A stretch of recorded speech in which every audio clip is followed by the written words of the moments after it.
है और इस जन्मदिन के मौके पर सेवा पखवाड़ा के तहत बीजेपी इसको 2 अक्टूबर तक मनाएगी, जिसमें कई जो जन कल्याणकारी काम है वो किए जाएंगे। इसके साथ साथ प्रधानमंत्री नरेंद्र मोदी के बर्थडे को लेकर के पूरे देश में उत्साह का माहौल है और खास करके बीजेपी के जो कार्यकर्ता हैं, समर्थक है, वो अपने अपने अंदाज में इस सेलिब्रेशन को कर रहे हैं। हालांकि सादगी भरा अंदाज होता है जब भी प्रधानमंत्री नरेंद्र मोदी का जन्मदिन होता है। इसके साथ साथ आपको इस जन्मदिन पर किस तरीके के आयोजन हो रहा है उससे जुड़ी आपको 8 तस्वीरें दिखा रहे हैं।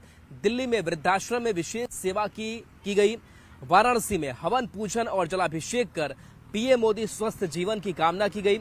वहीं प्रयागराज में आश्रमों और गुरुकुलों में अनुष्ठान हो रहे हैं। श्रृंगेरपुर धाम में पीएम मोदी के जन्मदिन पर हवन अनुष्ठान का आयोजन किया गया।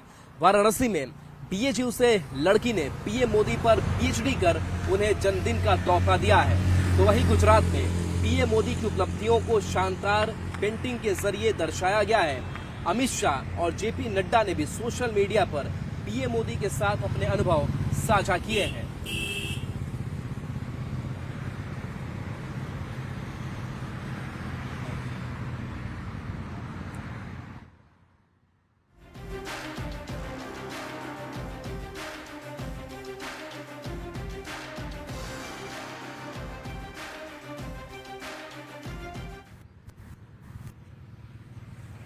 और प्रधानमंत्री नरेंद्र मोदी का जन्मदिन है आज, 75वां जन्मदिन है और 75वें जन्मदिन को लेकर के अब सीएम नीतीश कुमार ने भी प्रधानमंत्री नरेंद्र मोदी को उनके जन्मदिन की बधाई दी है। उन्होंने सोशल मीडिया एक्स पर यह पोस्ट किया है और पोस्ट के जरिए सीएम नीतीश कुमार ने सीधे तौर पर प्रधानमंत्री को बधाई दी है, क्योंकि हमने देखा है कई सारे अवसर प्रधानमंत्री नरेंद्र मोदी और सीएम नीतीश कुमार की गजब की जुगलबंदी भी देखने को मिलती है। और देखिए सीएम नीतीश कुमार ने क्या कुछ पोस्ट में लिखा है वो आपको बताते हैं।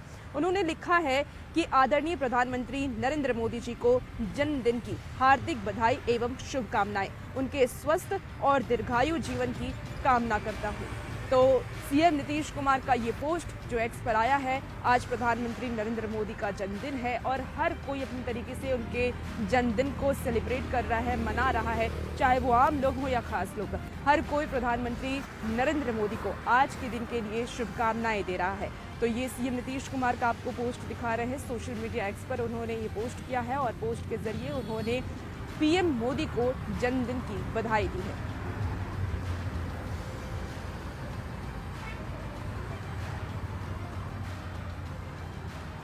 और देखिए प्रधानमंत्री नरेंद्र मोदी के इस जन्मदिन पर खास और अद्भुत नजारा जो है वो काशी में देखने को मिला है, जहां पर करीब 10 से ज्यादा बटुकों ने गंगा की गोद में खड़े होकर मंत्रोच्चारण के साथ और जप के साथ प्रधानमंत्री नरेंद्र मोदी के दीर्घायु होने की कामना की है। और इसके साथ साथ देश के विकास के लिए लगातार काम करते रहे प्रधानमंत्री नरेंद्र मोदी, उसकी कामना की गई है। तो दर्जनों बटुकों ने मां गंगा की गोद में खड़े होकर पीएम मोदी की लंबी उम्र के लिए शंखनाद किया और मंत्रों के साथ मां गंगा का दुग्धाभिषेक और जलाभिषेक किया। इस मौके पर सभी ने हर हर महादेव के जयकारे लगाए और प्रधानमंत्री के लिए लंबी उम्र की कामना की।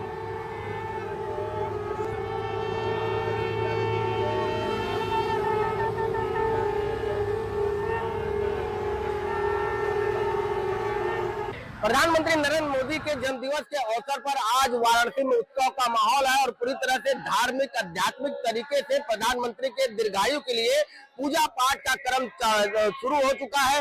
गंगा घाटों पर उनके दीर्घायु के लिए मनोकामनाएं की जा रही है, प्रार्थनाएं की जा रही है और मां गंगा का दुग्धाभिषेक किया जा रहा है। शंखनाद के साथ यह पूजा शुरू की गई है। तस्वीरों में आप देख सकते हैं कि दर्जनों की संख्या में जो बटुक हैं वो मां गंगा के गोद में खड़े हैं, शंखनाद कर रहे हैं और दुग्धाभिषेक कर रहे हैं, मंत्रोच्चार किया जा रहा है और मां गंगा की आरती की जा रही है।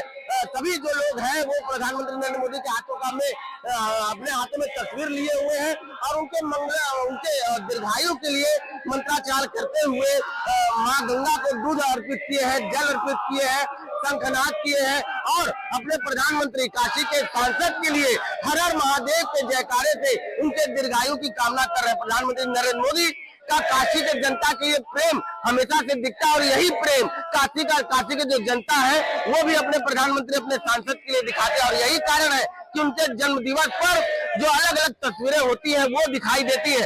ये अद्भुत जो तस्वीर है ये काशी का जो और प्रधानमंत्री का जो प्रेम है वो प्रदर्शित कर रहा है। और शंखनाद आप देख सकते हैं कि जो छोटे छोटे बटुक है वो कितने खूबसूरत लग रहे हैं, पूरी तरह से सनातनी वेशभूषा में है और अपने सनातनी प्रधानमंत्री अपने सनातनी सांसद का वो स्वागत कर रहे हैं। उनके जो जन्मदिवस पर उनके दीर्घायु के लिए शंखनाद कर रहे हैं। और ये शंखनाद प्रधानमंत्री के उस वैभव का भी है जो पूरी दुनिया में देखा जाता है। और यही कारण है कि काशी की जनता उनका जन्मदिवस पूरी तरह से सनातनी तरीके से मनाती है। रवि पांडे, न्यूज़ 18 वाराणसी। 17 सितंबर और आज प्रधानमंत्री नरेंद्र मोदी का जन्मदिन है। उनके जन्मदिन के मौके पर बीजेपी सेवा पखवाड़ा मना रही है अलग अलग जगहों पर। लेकिन इसी बीच वाराणसी, क्योंकि वाराणसी से खुद प्रधानमंत्री नरेंद्र मोदी सांसद भी हैं, ऐसे में वाराणसी के जो ज्योतिष आचार्य हैं उन्होंने प्रधानमंत्री नरेंद्र मोदी की कुंडली बनाई है। और इस कुंडली के जरिए आने वाले साल में प्रधानमंत्री नरेंद्र मोदी और किन किन ऊंचाइयों को छुएंगे उसके बारे में उन्होंने बताया है। क्या कुछ बताया है इस रिपोर्ट के जरिए आपको विस्तार से दिखाते हैं।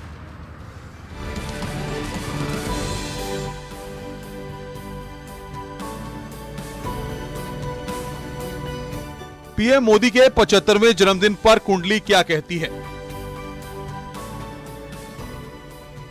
आने वाला समय पीएम मोदी के लिए कैसा होगा? वाराणसी के ज्योतिषाचार्य ने पीएम मोदी की कुंडली बनाई है। अगले 1 साल और उसके बाद पीएम मोदी के जीवन में क्या क्या बदलाव होगा, एक एक कर ज्योतिषाचार्य ने न्यूज़ 18 से बातचीत में बताया और कहा है कि पीएम मोदी की कुंडली बहुत मजबूत है। दिसंबर 2026 से दिसंबर 2027 तक पीएम मोदी की पूरी दुनिया जय जयकार करेगी। उस समय पीएम मोदी की राजनीतिक स्थिति चरम पर होगी। वर्तमान में मंगल की महादशा चल रही है मोदी जी की। ये कुंडली है। हाँ, ये नरेंद्र मोदी जी की कुंडली है। ये इनका लग्नेश है। लग्न का जो है स्वामी मंगल है और मंगल इनके भाग्येश के साथ, चंद्रमा के साथ लग्न पर बैठा हुआ है और मंगल की ही दशा चल रही है वर्तमान में। हालांकि वर्तमान में मंगल में केतु चल रहा है तो ये समय थोड़ा संघर्ष वाला है। जैसे ही मंगल में सूर्य आएगा, सूर्य इनका जो है कर्म स्थान का, राजनीति स्थान का स्वामी है, और जैसे ही मंगल में सूर्य आएगा और वो इनको दिसंबर 26 से प्राप्त होगा। अच्छा। हाँ, उस समय के बाद और लेकर के 2027 दिसंबर तक मंगल में सूर्य और मंगल में चंद्र। इस समय मोदी जी का कोई हाथ पकड़ने वाला नहीं होगा। इनकी विश्व में जय जयकार होगी। काशी के प्रख्यात ज्योतिषाचार्य रविकरण ने पीएम मोदी की कुंडली तैयार की है। ज्योतिषाचार्य रविकरण ने कहा है कि मोदी जी का भाग्य जब आएगा तो पूरा विश्व ऐसा नेता चाहेगा। नेताओं का, बड़े बड़े शीर्ष पदों पर स्थित लोगों का, बड़े बड़े गुरुओं का, पीठाधीशों का इनको आशीर्वाद प्राप्त होगा, जिससे इनकी जो है राजनीतिक स्थिति चरम पर पहुंचेगी। विश्व की जो है ये धरोहर माने जाएंगे। इनको युग पुरुष के रूप में देखा जाएगा कि ऐसा कोई नेता न आज तक हुआ है और न भविष्य में कभी होगा। पीएम मोदी के जीवन में राजनीतिक चुनौतियों का असर नहीं पड़ेगा। कुंडली के मुताबिक पीएम मोदी से उनके राजनीतिक दुश्मन जितनी नफरत करेंगे, जितना विरोध करेंगे, पीएम मोदी को उससे उतना फायदा मिलेगा। इनका लग्नेश मंगल है, वही इनके शत्रु भाव का भी स्वामी मंगल है। तो निश्चित रूप से ऐसे व्यक्ति के मंगल जब अच्छा है और लग्नेश का साथ दे रहा है तो निश्चित रूप से शत्रु भी अच्छे होंगे। लेकिन वही शत्रु भाव का स्वामी इनके लिए योग कारक है। लोग इनसे जितनी शत्रुता करने का प्रयास करेंगे उतना ही ये निखर करके सामने आएंगे। उदाहरण बिल्कुल प्रत्यक्ष है। ट्रंप ने शत्रुता दिखाने का प्रयास किया, मोदी जी को और निखार दिया, विश्व पटल पर एक चमकता हुआ सितारे की तरह जो है सामने ला करके खड़ा कर दिया। इसलिए शत्रु जितने इनका विरोध चाहेंगे, इनका बुरा चाहेंगे, इनके लिए वो राजयोग कारक ही होगा। साथ ही पीएम मोदी के स्वास्थ्य को लेकर ज्योतिषाचार्य ने कहा कि कुंडली में स्वास्थ्य बेहतर है। इसलिए जब लग्नेश स्वयं व्यक्ति का शरीर होता है और जब लग्नेश की दशा चल रही है तो लग्नेश की दशा में शरीर को किसी भी प्रकार से कोई हानि होने वाली नहीं होती है। इसलिए इस समय मोदी जी के शरीर को लेकर के, उनके स्वास्थ्य को लेकर के किसी भी प्रकार का कोई तनाव न बनाया जाए, न किसी प्रकार की कोई चिंता की जाए। 17 सितंबर को पीएम मोदी का जन्मदिन है। ऐसे में पीएम मोदी के संसदीय क्षेत्र के ज्योतिषाचार्य ने पीएम मोदी की कुंडली बनाई है। 75वें जन्मदिन पर पीएम मोदी के ग्रह नक्षत्र बताते हैं कि पूरी दुनिया पीएम मोदी का लोहा मानेगी। Bureau report, news 18। बिहार विधानसभा चुनाव को लेकर के बीजेपी के शीर्ष नेता लगातार बिहार दौरे पर आ रहे हैं। पिछले दिनों प्रधानमंत्री नरेंद्र मोदी पहुंचे थे, पूर्णिया से कई बड़ी सौगात दी थी। जेपी नड्डा इससे पहले पहुंचे थे और अब गृह मंत्री अमित शाह का 2 दिन का बिहार दौरा होने वाला है।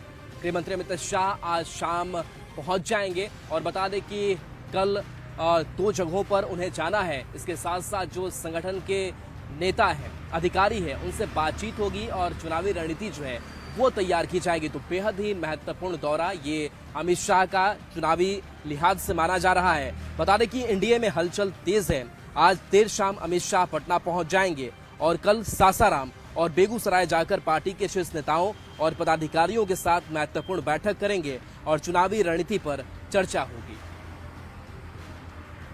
सीट बंटवारे की चर्चा के बीच आज केंद्रीय गृह मंत्री अमित शाह देर शाम पटना पहुंचेंगे और उनका पटना पहुंचना बेहद महत्वपूर्ण माना जा रहा है। वो भी तब जब एनडीए में भी सीट बंटवारे की चर्चा फाइनल नहीं हुई है। साथ ही आने वाले विधानसभा चुनाव को लेकर एनडीए की रणनीति क्या होगी, इस बारे में भी बातचीत करने के लिए वो बिहार पहुंच रहे हैं और आज देर शाम पटना पहुंचेंगे और कल वो सासाराम के डेहरी जाएंगे, जहां पे ललन सिंह स्टेडियम में एक बैठक भी होगी, जिसमें जो सासाराम के कई इलाके हैं, रोहतास, कैमूर हो, आरा हो, बक्सर हो और यहाँ तक कि गया से लेकर नवादा, जहानाबाद, अरवल और औरंगाबाद के सांसद, विधायक, विधान परिषद सदस्य और पदाधिकारी भी इस बैठक में शामिल होंगे।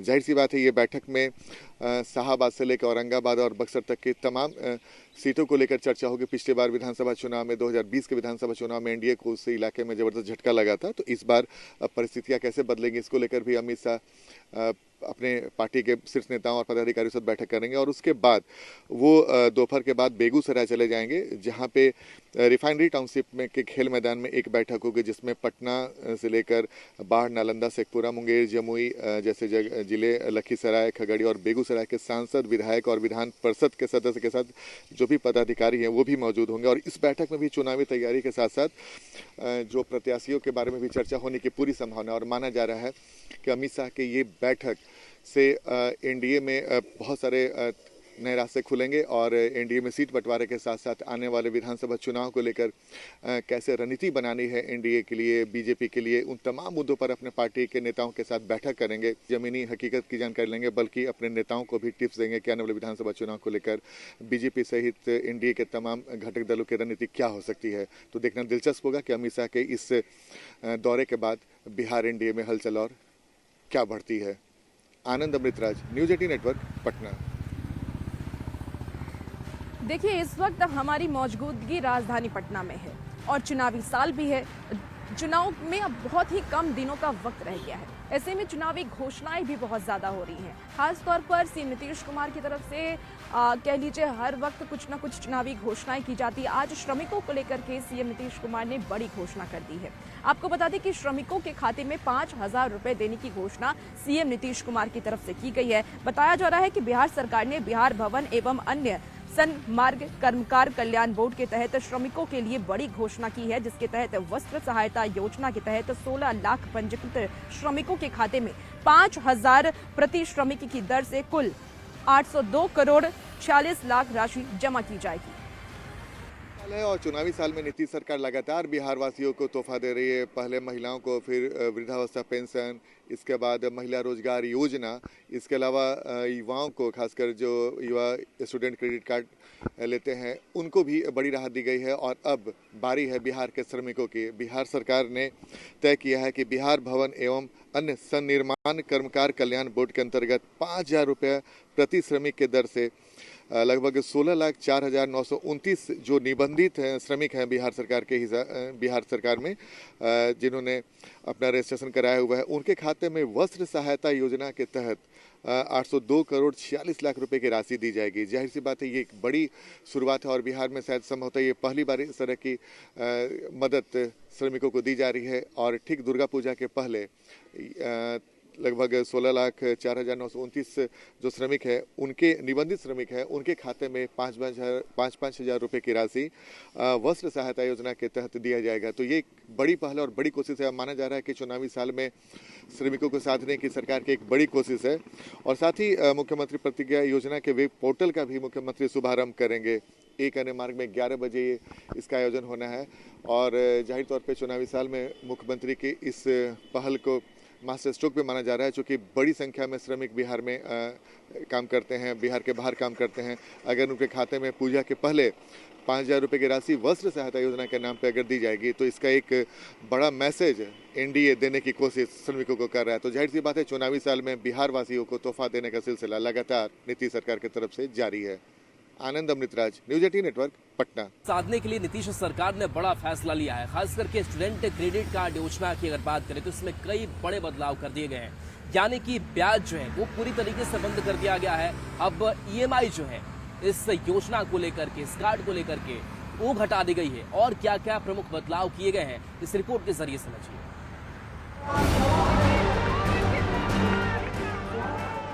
बिहार में विधानसभा चुनाव से पहले सीएम नीतीश कुमार एक के बाद एक कई बड़ी सौगात बिहार के लोगों को दे रहे हैं। सरकारी कर्मचारी और संविदा कर्मियों के लिए खजाना खोलने के बाद सीएम नीतीश ने महिला, किसान और बुजुर्गों को बड़ा तोहफा दिया। अब मुख्यमंत्री ने बिहार के करोड़ों छात्र छात्राओं के लिए एक बड़ा ऐलान किया है। स्टूडेंट क्रेडिट कार्ड योजना में सीएम ने बड़ी राहत देने की घोषणा कर दी है। मंगलवार को सीएम ने सोशल मीडिया पर पोस्ट कर लिखा कि छात्र छात्राओं को अब बिना ब्याज के लोन दिया जाएगा। साथ ही सीएम ने पैसा वापस करने की अवधि भी बढ़ा दी है। अब मुख्यमंत्री जी और पूरी एनडीए सरकार ने ये तय किया है कि अब हम उसको पूर्ण रूप से इंटरेस्ट फ्री लोन देंगे। मुख्यमंत्री नीतीश कुमार ने चुनाव से पहले बड़ा दांव खेला है। 12वीं पास छात्रों को उच्च शिक्षा के लिए पहले 4% ब्याज पर एजुकेशन लोन दिया जाता था। अब ब्याज के बिना एजुकेशन लोन दिया जाएगा। 2 लाख या 4 लाख के लोन के लिए छात्रों को 4% ब्याज देना पड़ता था। अब छात्रों को कोई ब्याज नहीं देना होगा। महिला, दिव्यांग और ट्रांसजेंडर को भी 1% ब्याज देना पड़ता था। नीतीश सरकार ने उसे भी माफ करने का ऐलान किया है। सत्ता पक्ष सीएम के इस फैसले का स्वागत कर रहा है। आदरणीय मुख्यमंत्री नीतीश कुमार जी ने बिहार के छात्र छात्राओं के हितों को ध्यान में रखते हुए एक ऐतिहासिक फैसला लिया है। मुख्यमंत्री नीतीश कुमार ने लक्ष्य रखा है कि बिहार के अधिक से अधिक छात्र छात्राएं उच्च शिक्षा प्राप्त करें। उच्च शिक्षा के लिए दिए जाने वाले एजुकेशन लोन से छात्र छात्राओं को सुविधा भी मिलेगी और उत्साह भी बढ़ेगा। सीएम ने ऋण वापसी के नियमों में भी बदलाव कर छात्रों को बड़ी राहत दी है। जिन छात्रों को 2 लाख रुपए 5 साल में वापस करने थे, अब 7 साल में वापस करने का प्रावधान सरकार ने किया है। जो 4 लाख रुपए 7 साल में वापस कर रहे थे, अब 10 साल में वापस कर सकते हैं। यानी 2 लाख के लिए 60 किस्त के बदले 84 किस्त और 4 लाख रुपए के लिए 84 किस्त के बदले 120 किस्त में वापसी का प्रावधान। सीएम नीतीश कुमार सिर्फ महिला या फिर वृद्ध या फिर गरीबों के लिए काम नहीं कर रहे, बल्कि युवाओं के लिए भी काम कर रहे हैं। और उन्होंने स्टूडेंट्स को लेकर के एक बड़ी घोषणा कर दी है। दरअसल सीएम नीतीश कुमार ने स्टूडेंट्स क्रेडिट कार्ड को लेकर के ये बड़ी घोषणा की कि अब उन्हें बिना ब्याज पर ही लोन दिया जाएगा, जिसको लेकर के जीडीयू के राष्ट्रीय महासचिव मनीष वर्मा ने उनका धन्यवाद दिया है। उनका कहना है कि सीएम नीतीश कुमार की ये बड़ी घोषणा है और इससे आने वाले वक्त में युवाओं को बहुत ज्यादा मदद मिलेगी। खासकर उन्हें हायर एजुकेशन में काफी ज्यादा मदद मिलने वाली है। क्या कुछ और मनीष वर्मा ने कहा है, आपको सुनाते हैं। 5 साल में वापस करना होता था। जब वो नौकरी पा जाए तो उसके बाद उनको 5 साल में वापस करना था। अब व्यवस्था हो गई है कि अब 2 लाख से यदि कम है तो 7 साल में तक उनको 84 किस्त की बात हो रही है। 2 लाख से ऊपर में और अधिक जो है 10 साल तक की बात हो रही है। तो एक तो स्टूडेंट की सुविधा हो गई कि तुरंत उनको वापस नहीं करना है और लंबे पीरियड में करना है।